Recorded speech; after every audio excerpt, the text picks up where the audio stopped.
sinto que esse cavalo é diferente dos outros.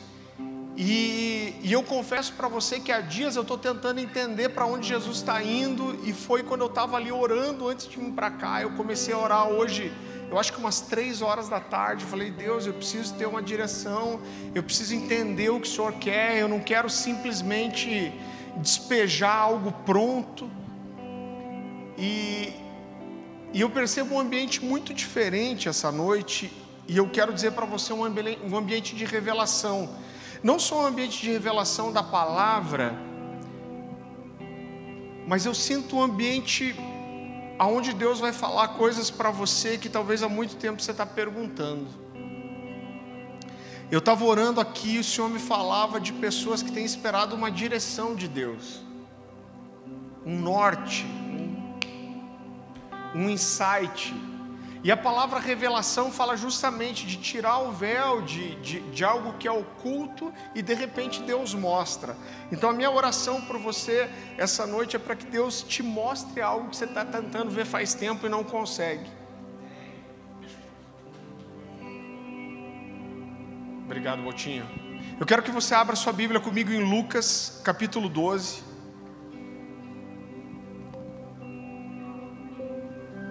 Lucas capítulo 12, a partir do versículo 54. A palavra do Senhor diz assim, palavras de Jesus: dizia a ele a multidão: quando vocês veem uma nuvem se levantando no ocidente, logo dizem, vai chover, e assim acontece. E quando sopra o vento sul, vocês dizem, vai fazer calor, e assim ocorre. Hipócritas! Vocês sabem interpretar o aspecto da terra e do céu, como não sabem interpretar o tempo presente? Se a gente voltar um pouco na Bíblia e ler o capítulo 11, você vai perceber que Jesus tinha expulsado o demônio de um homem que era mudo. E a Bíblia fala que quando esse espírito maligno saiu, esse homem começou a falar. A Bíblia fala de um espírito mudo. Ou seja, esse cara ele era mudo por uma influência maligna. E a Bíblia fala que quando Jesus expulsa o demônio desse homem que era mudo, ele começa a falar, as pessoas ficam impressionadas com aquilo e as multidões começam a cercar Jesus, as pessoas ficam admiradas e logo Jesus começa a dizer assim: olha, como Jonas foi um sinal para Nínive, ele diz, eu sou um sinal para essa geração. E Jesus começa a falar de coisas proféticas, ele começa a falar de coisas que aconteceriam. Então ele fala de um juízo que viria sobre aquela geração. Jesus fala de coisas que aconteceriam, Jesus estava aqui profetizando a perseguição que viria logo depois pelo Império Romano. Então ele fala, olha, não tenham medo daqueles que podem matar o corpo, mas não podem fazer nada além disso. Então Jesus está profetizando e falando de um tempo difícil, de morte, de perseguição. Jesus fala de manter a chama acesa. Jesus fala de servir como se o Senhor tivesse à porta. Jesus fala da sua morte. E então Jesus diz algo muito interessante aqui.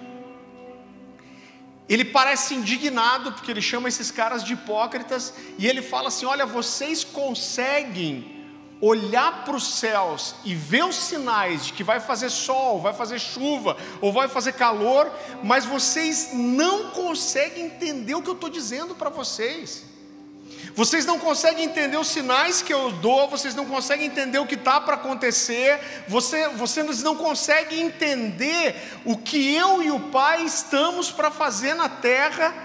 E Jesus fica indignado com isso, ele chama esses caras de hipócritas.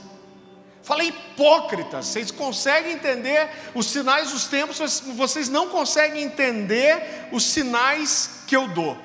E para mim aqui, querido, Jesus não só deixa claro a importância da gente discernir os tempos, mas Jesus deixa claro para mim aqui que existe uma obrigação sobre nós de entender os tempos. Então Jesus não está dizendo só, eu queria que vocês entendessem mais, eu queria que vocês fossem mais proféticos, mas Jesus está chamando esses caras de hipócritas porque eles não entendem os sinais. Eu acho que entender os sinais é uma coisa comum dentro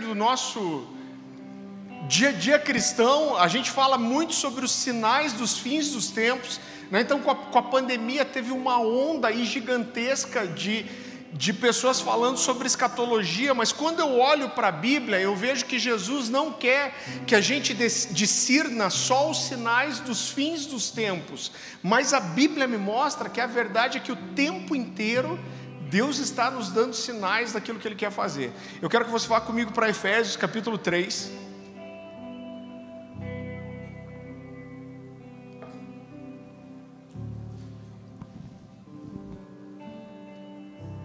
Efésios capítulo 3, a partir do versículo 2. Olha como esse texto é profundo.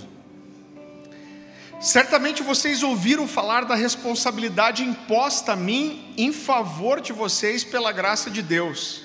É o ministério que me foi dado a conhecer por revelação. Então vamos voltar aqui. Paulo está falando, vocês ouviram falar do ministério que Deus me deu. Pesa sobre mim uma responsabilidade, porque Deus me deu um ministério que veio a ser conhecido por mim através de revelação. Como já lhes escrevi em poucas palavras, ao lerem isso, vocês poderão entender a minha compreensão do ministério de Cristo. Esse ministério não foi dado ao conhecer aos homens de outra geração, mas agora foi revelado pelo Espírito Santo aos apóstolos e profetas de Deus, significando que mediante o Evangelho, os gentios são co-herdeiros com Israel, membros do mesmo corpo e coparticipantes da promessa de Cristo Jesus. Desse Evangelho me tornei ministro pelo dom da graça de Deus, que foi concedida a mim pela operação do seu poder. Cara, agora olha que precioso isso. Paulo está dizendo assim: vocês ouviram falar do meu ministério, pesa uma responsabilidade para mim, porque Deus me revelou um ministério. E depois ele diz assim, uma coisa que outras gerações não entenderam, que não foi compreendida, que não foi entendida por outras gerações, agora o Espírito Santo, falando com os apóstolos e profetas, trouxe à luz uma coisa que não é entendida, que não era entendida antes. E agora o que ele diz, qual foi essa revelação? É que a salvação que Deus tinha para os judeus, não era para os judeus, mas era também para os gentios. Por que eu estou destacando tanto isso? Quando Paulo sobe para Jerusalém, e há uma discussão principalmente entre os judeus que queriam fazer com que os gentios fossem circuncidados, e Paulo diz que ele vai submeter a sua doutrina aos apóstolos, ele volta dizendo assim: conversei com os apóstolos, e eles entenderam que o chamado deles é para com os judeus, e o meu é para com os gentios. Então ele está dizendo, cara, eu entendi algo, eu entendi uma coisa que as outras gerações não entenderam. E eu entendi não só que Deus queria salvar os gentios, mas eu entendi que esse ministério faz parte daquilo que Deus tem para mim. Isso é o que Deus quer fazer no meio dos gentios. Isso é o que Deus quer fazer amanhã, depois? Não. Isso é o que Deus quer fazer hoje. Esse é o tempo, e eu fui chamado para fazer parte disso. Você entende a construção de revelação? E querido, o que Paulo está dizendo é: Deus me escolheu para estar aqui nesses dias, Deus me escolheu para entender isso, Deus me escolheu para fazer parte dos planos dele para esses dias. Agora, eu gosto muito de uma frase do Global Youth Movement, que diz assim, que toda geração tem a oportunidade de mudar o mundo, mas essa aqui é a nossa vez.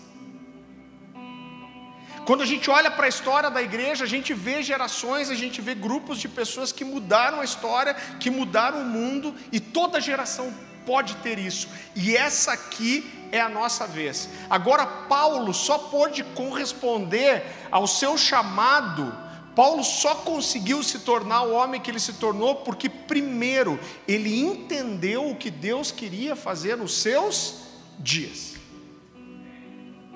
Ou seja, se esse cara tivesse nascido uma geração antes, o chamado dele seria completamente diferente. E queridos, a pergunta que a gente tem que fazer, e que eu me faço dia após dia, é: para onde Jesus está indo?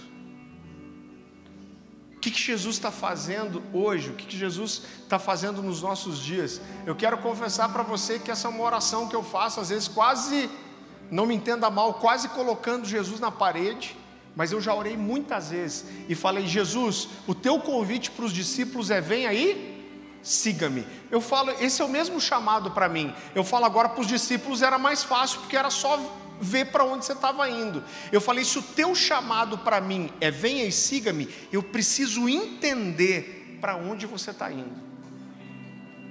Então, quando a gente olha em toda a construção da revelação bíblica, e toda a construção da história, queridos, a gente vê que a Bíblia traz uma revelação progressiva. Agora, eu preciso entender o que Jesus quer fazer hoje, o que Ele quer fazer esse ano, o que Ele quer fazer nesses dias, o que Ele quer fazer nessa geração. Por quê? Porque eu faço parte disso. Eu faço parte daquilo que Jesus quer fazer hoje, daquilo que Ele quer fazer em Curitiba, daquilo que Ele quer fazer no Brasil. E eu entendo que existem 3 níveis diferentes de revelação e compreensão do chamado de Deus, e eu quero falar sobre os 3. E o primeiro nível é entender, é um entendimento mais amplo, é entender o que Deus tem para a minha geração. Abra comigo em Atos capítulo 13. Atos capítulo 13. Gente, a impressão minha está um pouco alto demais o microfone. Está chegando muito alto aí? Eu não tenho retorno aqui, né? Tá muito alto aí ou tá bom? Tá alto?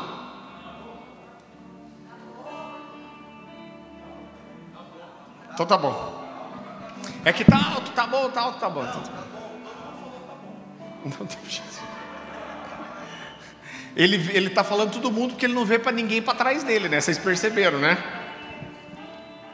Atos capítulo 13, versículo 36. Queridos, esse texto aparece quase perdido em um monte de coisa, mas olha como ele é profundo.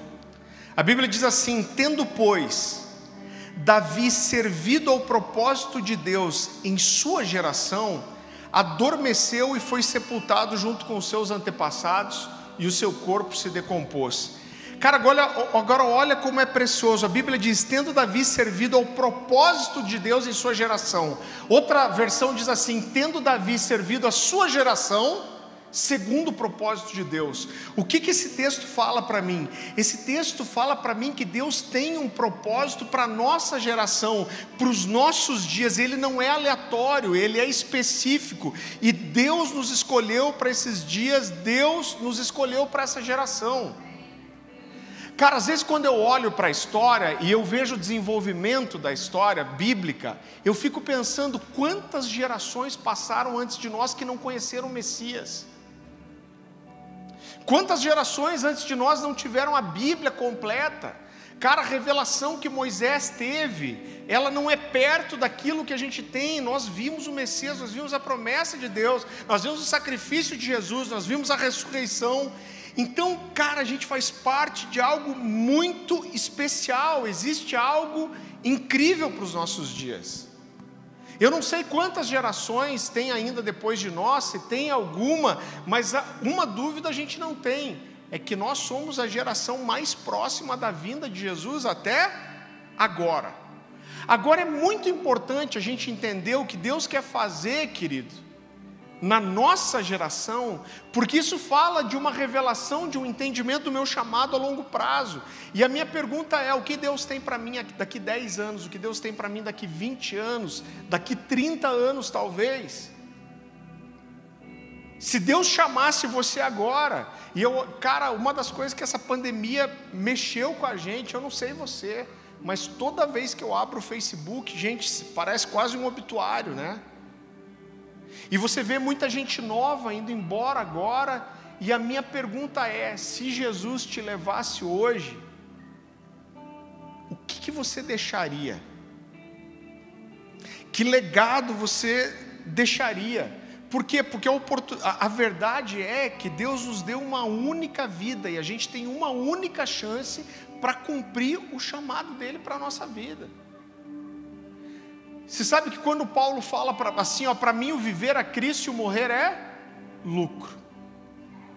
Cara, quando eu vi tanta gente morrendo, eu pensei assim, e se Jesus me levasse? Duas coisas pesavam no meu coração: a minha família, meus filhos.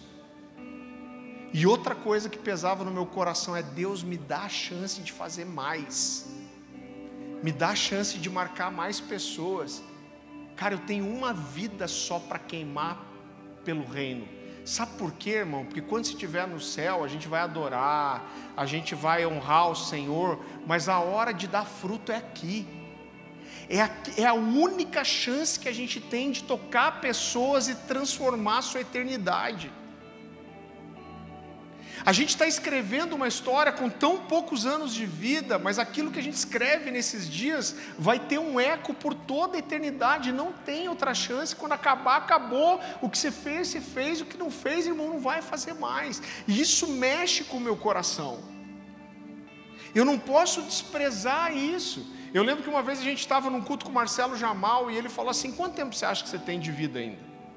Vamos pensar a média de vida do brasileiro. Eu acho que os homens é 74, as mulheres 76, se eu não me engano, era onde estava. Agora deve ter caído, né, cara? Mas a média de vida do brasileiro, vamos falar 75 anos. E ele falou assim: pega a idade que você tem, subtrai de 75. E ele falou: talvez tudo que sobrou é o que você tem para cumprir todo o chamado de Deus na sua vida. Cara, eu não sei você, mas isso me dá um senso de urgência. Eu não quero gastar a minha vida de forma desapercebida. Quando eu olho para a Bíblia, esse texto, quando eu leio, ele mexe comigo. A Bíblia falando de um rei chamado Jeorão. Abra lá comigo, 2 Crônicas, capítulo 21.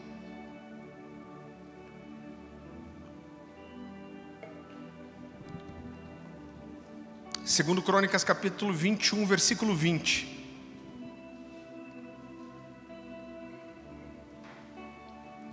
Fala desse rei de Jerusalém chamado Jeorão.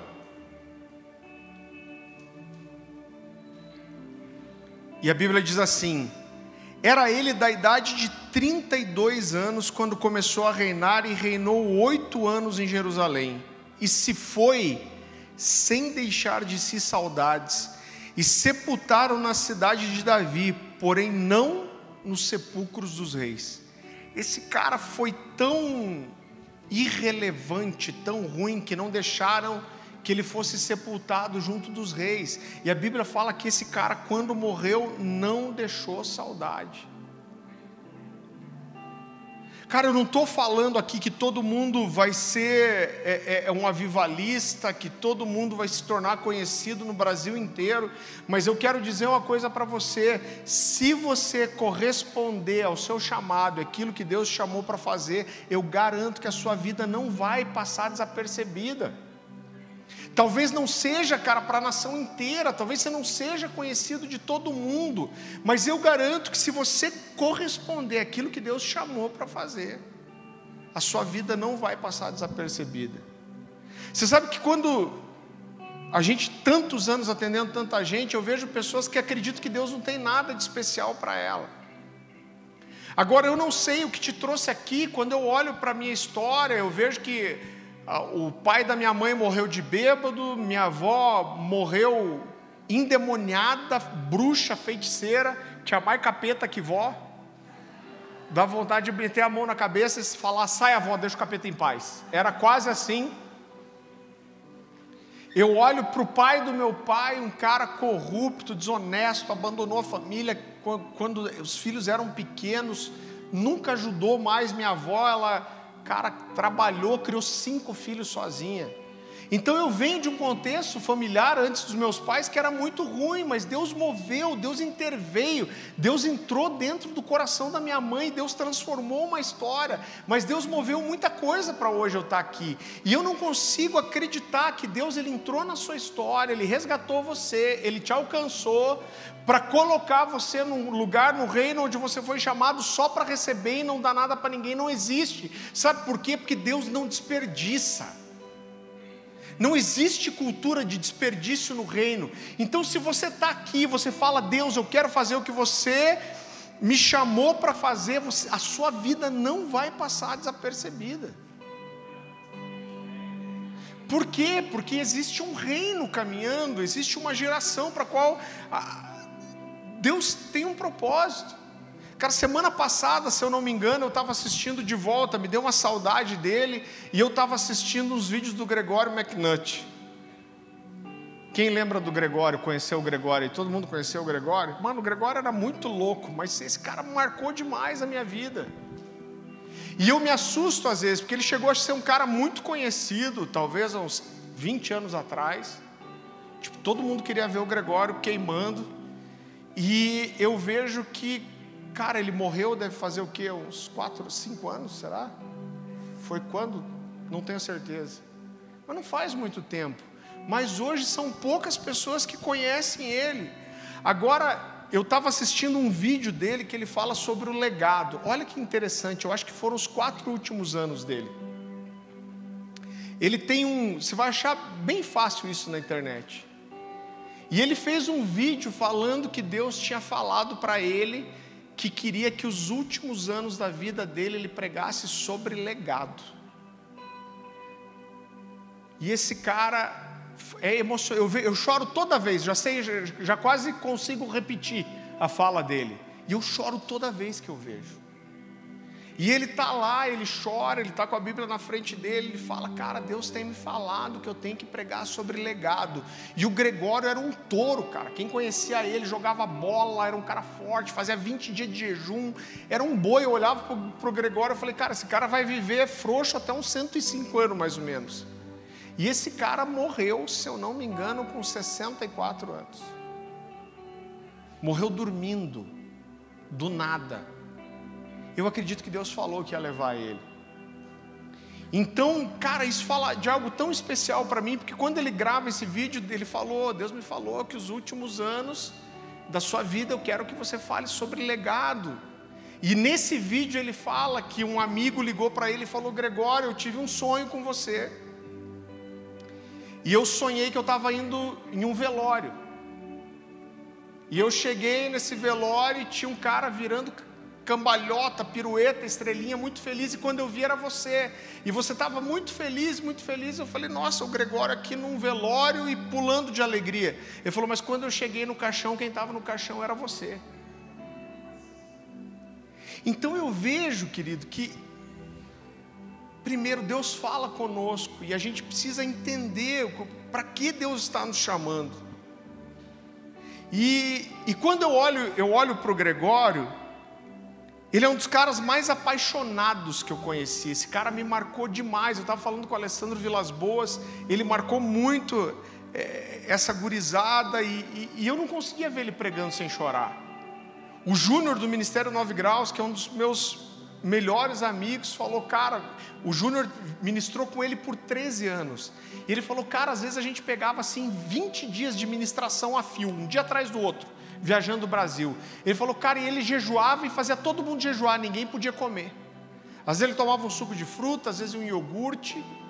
Ele falou, mas cara, Deus o livre alguém comer. Ele não deixava ninguém comer, tinha que todo mundo jejuar junto com ele. E ele falou, olha, o Gregório, cara, eu andei com ele, morei perto dele, eu conheço os defeitos dele. E ele dizia, mas esse cara nunca, ele nunca levantava depois do sol. Era o compromisso que ele tinha com Deus.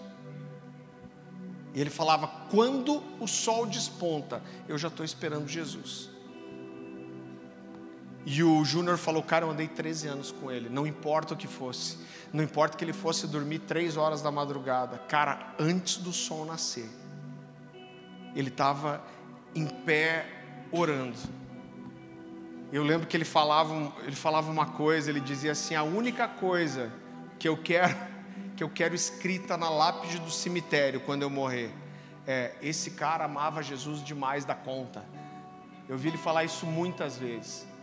Mas uma coisa que me marcou muito é que apesar desse cara não ser um cara tão conhecido, ele morreu faz pouco tempo e poucas pessoas hoje falam dele. Mas quando ele morreu, eu lembro que no Facebook foram centenas de mensagens, centenas. E quase todas as mensagens diziam a mesma coisa, esse cara me marcou demais. Cara, a vida desse cara mexeu muito comigo. Cara, esse cara marcou muito minha vida. Esse cara me marcou demais. Isso me faz perguntar, se Jesus me chamasse agora, o que as pessoas teriam para falar de mim, o que eu deixaria, pelo que eu seria lembrado. Então, cara, a gente tem uma vida só, mas a gente tem um chamado, e nós temos um propósito, e para eu corresponder isso, eu preciso entender o que Deus tem para a minha geração.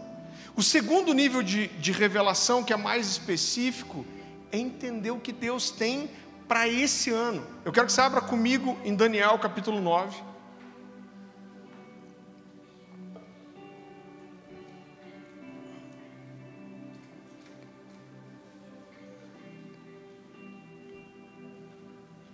A partir do versículo 1 e 2, a Bíblia diz assim: Dário, filho de Xerxes, da linhagem dos Medos, foi constituído governante do reino babilônico. No primeiro ano do seu reinado, eu, Daniel, compreendi pelas Escrituras, repita comigo, compreendi pelas Escrituras. Repita comigo, conforme a palavra do Senhor dada ao profeta Jeremias, que a desolação de Jerusalém iria durar 70 anos.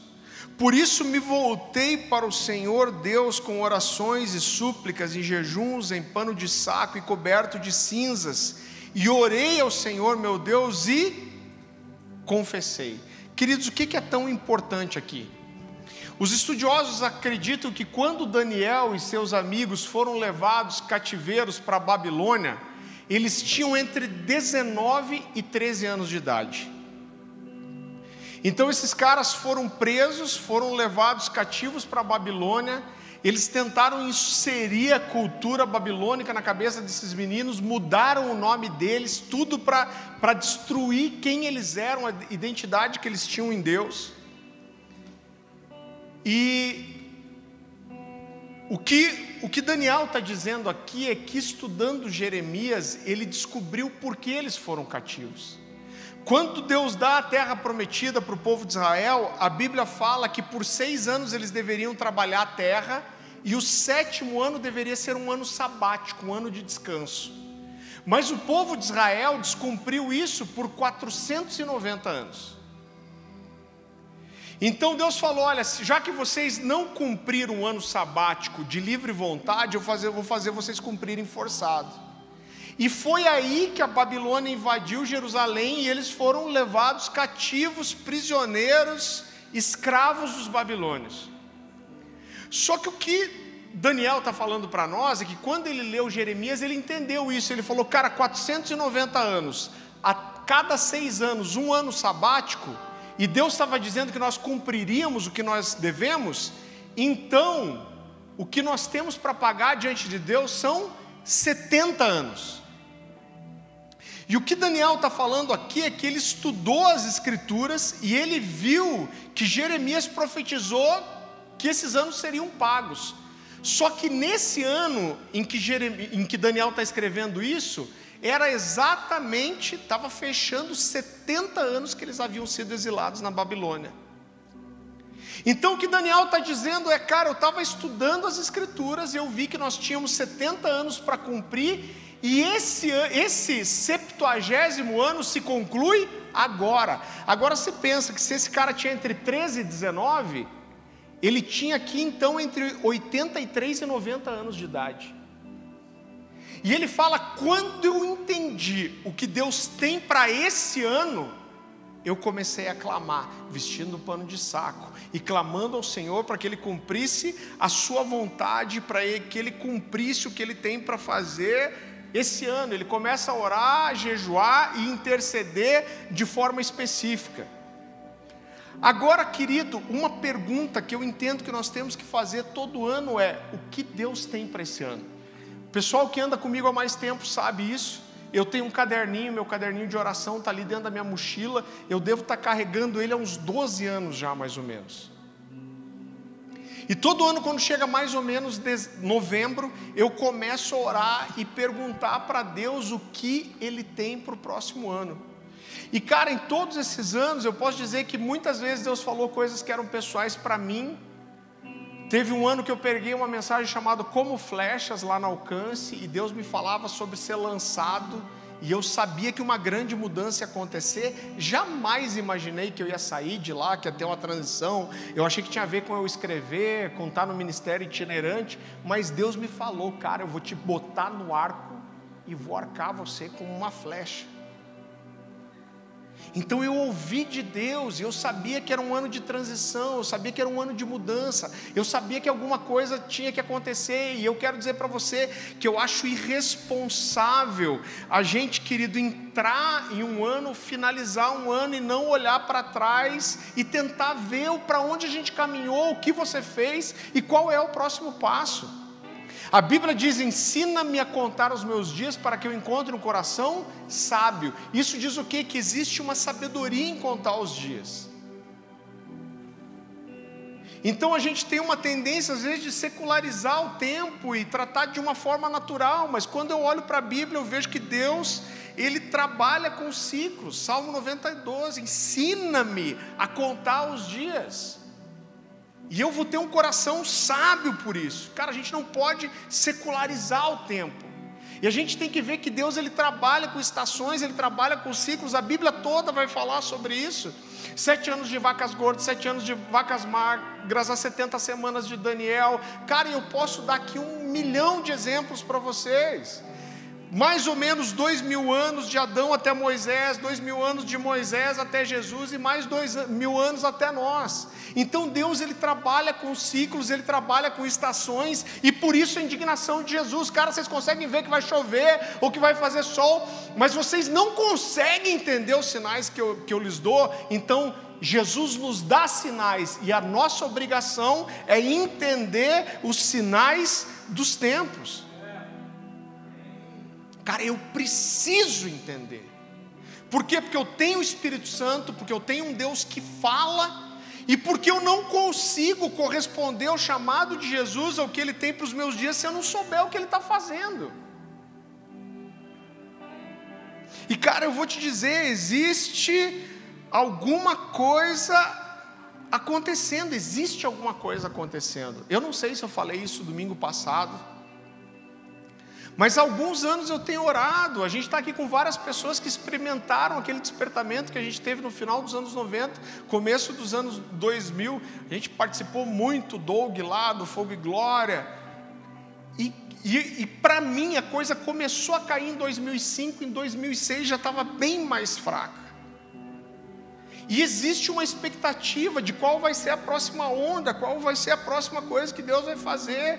E eu digo para vocês que por aí 15 anos eu tenho gerado uma expectativa e crendo que Deus vai fazer. Mas cara, eu vou falar isso de forma audaciosa. No mês de agosto foi a primeira vez que eu consegui dizer: eu tenho certeza que Deus está fazendo de volta.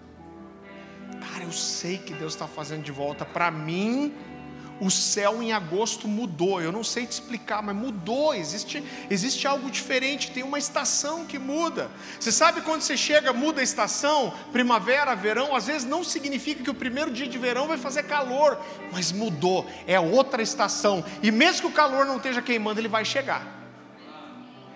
Então para mim a estação mudou, existe algo de Deus. O primeiro pastor que me discipulou, ele dizia assim que quando Deus traz os moveres dele, isso é como pegar jacaré na praia, né? Você para lá na praia, não estou falando jacaré o bicho, vocês sabem do que eu estou falando, né? E aí você vê uma onda legal, e quando você vê uma onda legal, o que você faz? Você vira de costa para ela e começa a remar, porque senão ela passa e você fica. E eu entendo que é uma hora de remar, existe algo acontecendo. E você sabe uma oração que eu faço por, cara, mais de 15 anos. Eu lembro que, eu acho que foi em 2000 ou 2001 isso. Eu tinha uma casinha em Antonina aqui que eu me fechava para orar, e eu lembro que eu fui numa dessas viagens, eu fui orar, acho que foi 2001. E eu fui me fechar um final de semana para orar. E a Dani me deu uma fita cassete ainda, mano. Não devia falar isso, né? uma fita cassete. Os adolescentes, o que é isso, pastor? Põe no Google. Me deu uma fita cassete daquele CD do Cirilo, A Presença da Glória. Mano de Deus. Cara, eu fiquei 3 dias chorando ouvindo aquela fita assim, ó, uma vez atrás da outra. E a sensação que eu tinha, cara, eu digo para você, eu consegui discernir, que eu falei, o que está acontecendo? Tem uma coisa aqui que eu nunca vi, tem algo nesses caras que eu nunca experimentei, tem algo acontecendo que eu nunca vi acontecer. Eu sabia que tinha alguma coisa nova, tinha um novo de Deus ali. Agora, eu lembro que quando começou esse mover, e o David apareceu, e a gente sabia muito bem o que era louvor, mas a gente não sabia o que adorar. Ou seja, pastor, qual que é a diferença? A gente sabia muito bem cantar sobre Deus, mas a gente não sabia cantar para Deus. E de repente veio o David cantando 25 minutos uma música só. Eu lembro de quanta gente criticou, falou que era mantra gospel, desceu o sarrafo. Mas com o tempo, o Brasil viu que aquilo era genuíno. E cara, às vezes a igreja mais tradicional que tinha estava fazendo canção espontânea. Agora, sabe qual é a minha oração? É porque quando o David apareceu fazendo isso, não foi só ele. Foi o David, foi o Filhos do Homem, foi o Cirilo, foi alguns ministérios pelo Brasil. Então eu olho para isso e eu vejo que Deus trouxe um mover, e a gente percebeu depois que a onda tinha passado. Mas o que eu oro desde aquele tempo é: Deus, eu quero a próxima onda, eu quero ver antes. Eu não quero ser um dos caras que vê acontecer, eu quero ser um dos caras que está fazendo com você acontecer. Cara, e tem alguma coisa acontecendo, e eu não vou ser o cara que vai ver acontecer. Eu quero ser o cara que fala, nesse aí eu estava junto, eu ajudei a fazer, eu ajudei a onda acontecer. Eu preciso ver. Mas tem alguma coisa acontecendo, e o que eu preciso fazer? Eu preciso remar, eu preciso buscar, porque quando você olha para todos os avivamentos, todos os movimentos na história, isso nunca tocou todo mundo, sempre foi um remanescente. Ô pastor, beleza, mas não é por aí também, né? A segunda pregação de Pedro já alcançou 5.000 pessoas. Cara, eu não sei exatamente nessa época, mas quando o povo de Israel saiu do Egito para ir para a terra prometida, já eram 3 milhões. Então quando você pensar em 5.000 num universo desse, é muito pouco. Então, a grande verdade é que Deus pode trazer um mover, um grande derramamento do Espírito Santo, seja um despertamento ou seja um avivamento. Eu garanto para você, não vai tocar todo mundo, vai tocar um remanescente. Então muita gente não vai ver, muita gente não vai entender. Cara, eu não vou ser um desses que não vai entender. Eu quero estar lá no meio do fervo, eu quero estar onde a coisa está acontecendo, eu quero viver isso. Talvez a nossa geração não tenha outro mover, mas tem, eu digo para você de todo o meu coração, cara, tem alguma coisa acontecendo. Para mim, o céu mudou. Eu estou derramando um monte de coisa aqui, não é nem meu estilo de pregar, porque eu sou muito mais um cara expositivo. Mas sabe a impressão que eu tenho? Vou dar um exemplo bobo para você, eu gosto de exemplos bobos. Quando você vai para o interior e você vê esses caras que trabalham com agricultura, quando tem um ano com frio como esse, cara, dá um trabalho lascado cuidar da plantação. Eles têm que cobrir, têm que proteger do inverno, morre, seca. O cara tem que regar do jeito certo, tem que regar na hora certa, tem que adubar. Então ele tem um trabalho gigantesco e às vezes o fruto não é aquelas coisas. Às vezes você tem pouco fruto pequeno e fruto que não tem o sabor que deveria ter. Mas às vezes tem estações que são propícias, então a temperatura está certa, a quantidade de chuva está certa, e são momentos em que às vezes você não precisa fazer tanta coisa, mas a colheita é abundante. E eu tenho a impressão que os moveres de Deus são assim, são como estações de chuva, aonde a coisa fica mais fácil, mas fica mais fácil para quem entende, para quem percebe os sinais, para quem consegue ler, e tem algo de Deus no ar muito especial acontecendo. Eu tenho convicção disso. Abra comigo em 1 João, Primeira carta de João, capítulo 5.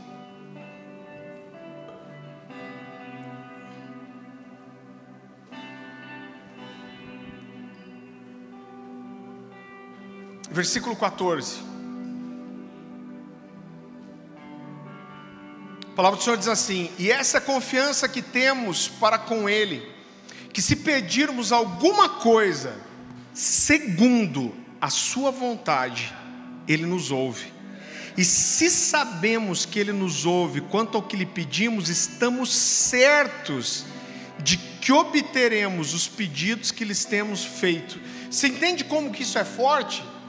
Jesus está fazendo uma promessa para nós. Ele está dizendo assim: se você pedir alguma coisa segundo a vontade do Pai, você tem certeza que você vai receber. Uau, que legal! Agora, qual é a vontade do Pai? Cara, é isso que a gente precisa saber.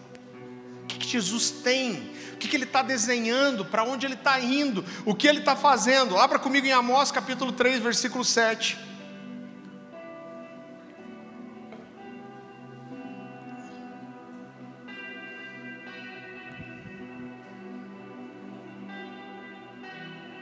A palavra do Senhor diz assim: certamente o Senhor soberano não faz. Cara, esse texto mexe comigo. Não é qualquer um, é Deus, é o Deus, Ele chama ainda, é o Deus soberano. Mas aí Deus está dizendo: certamente o Senhor. O que é soberano? É aquele que não deve nada para ninguém, não precisa prestar conta para ninguém. Ele é o soberano, Ele é o Senhor sobre todas as coisas. Mas Ele diz: não faz coisa alguma sem revelar os seus planos aos seus servos, os profetas. Sabe o que Deus está dizendo? Ele está dizendo: antes de eu fazer qualquer coisa sobre a terra, eu vou procurar parceiros, eu vou procurar pessoas que estejam dispostas a me ouvir, pessoas que estejam dispostas a entender o que eu estou para fazer. Eu vou procurar por amigos que queiram me ouvir, que queiram entender, pessoas que estejam dispostas a ouvir, a entender e corresponder minha voz, e dispostas a proclamar o que eu falei para eles, para os seus irmãos. Então, quando eu for fazer alguma coisa, eu sou o soberano, mas eu escolho, cara, não fazer nada sem dividir com alguém primeiro. Cara, eu quero ser um desses caras que ouve primeiro. Eu amo esse texto. Vá comigo para Jeremias. Jeremias é hardcore, né? Jeremias capítulo 23.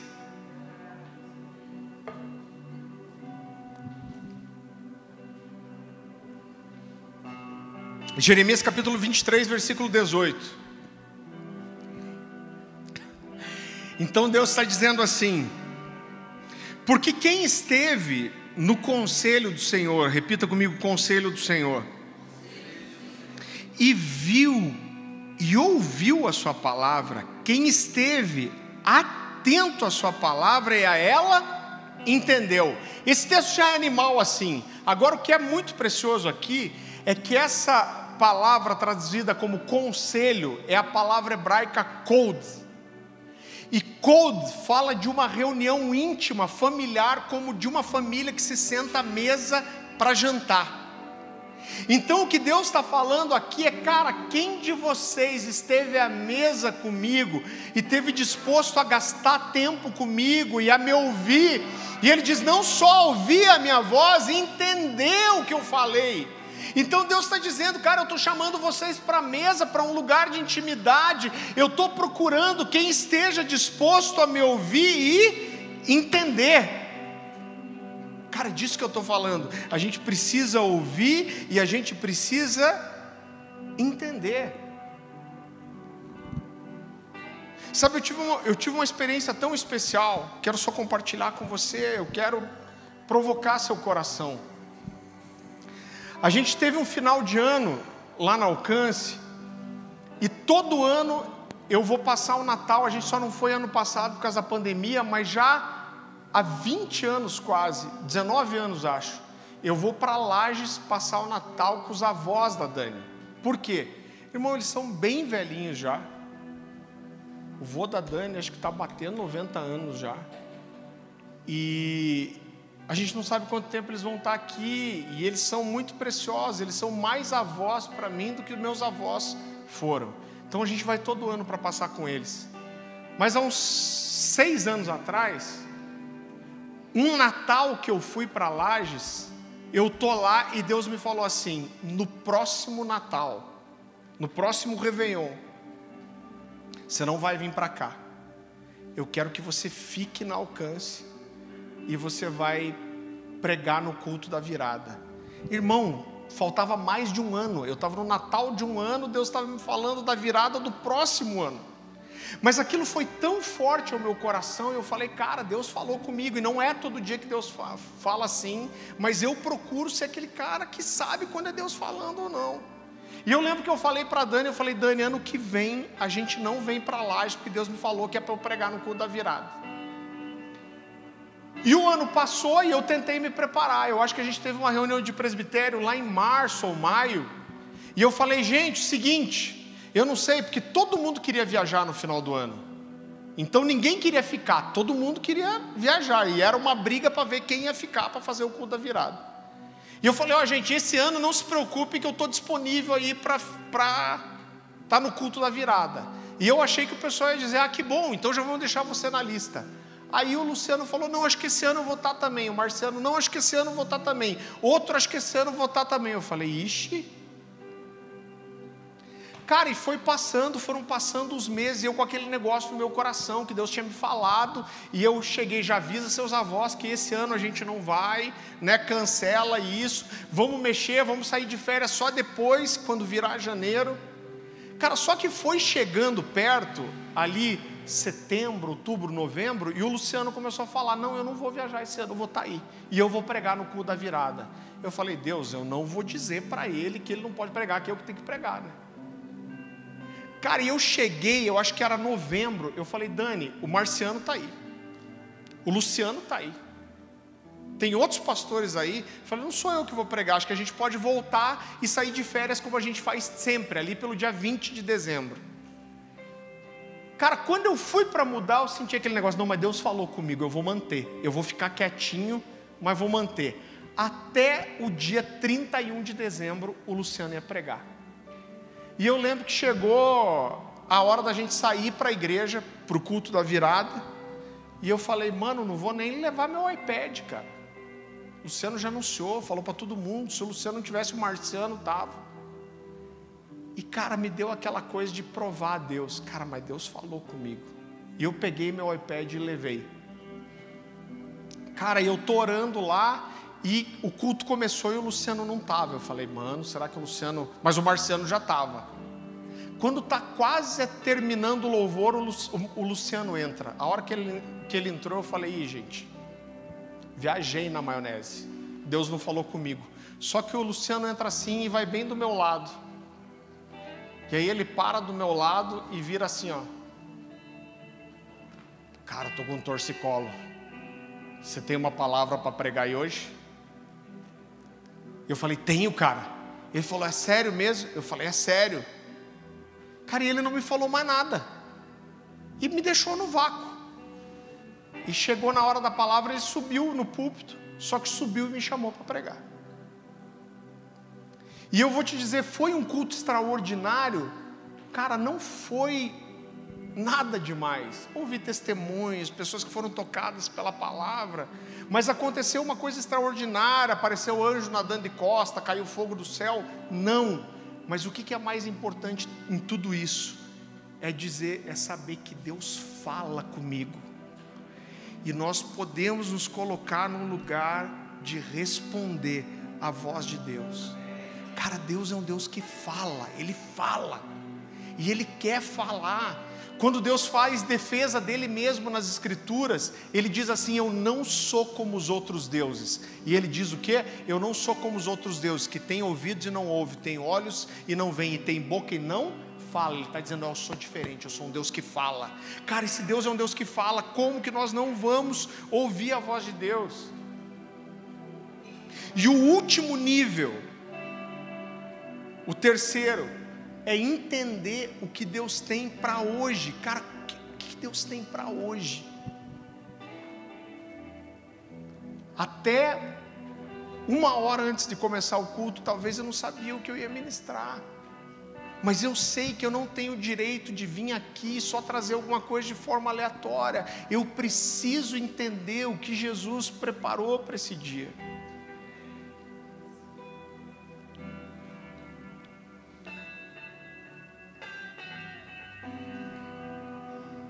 Sabe, uma palavra para alguém, um jejum, uma decisão.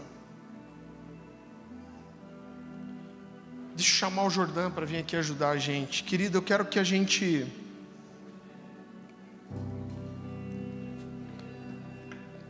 termine fazendo algo. Talvez você já tenha me ouvido falar isso algumas vezes. Só presta atenção aqui em mim, não perde isso que eu vou te falar.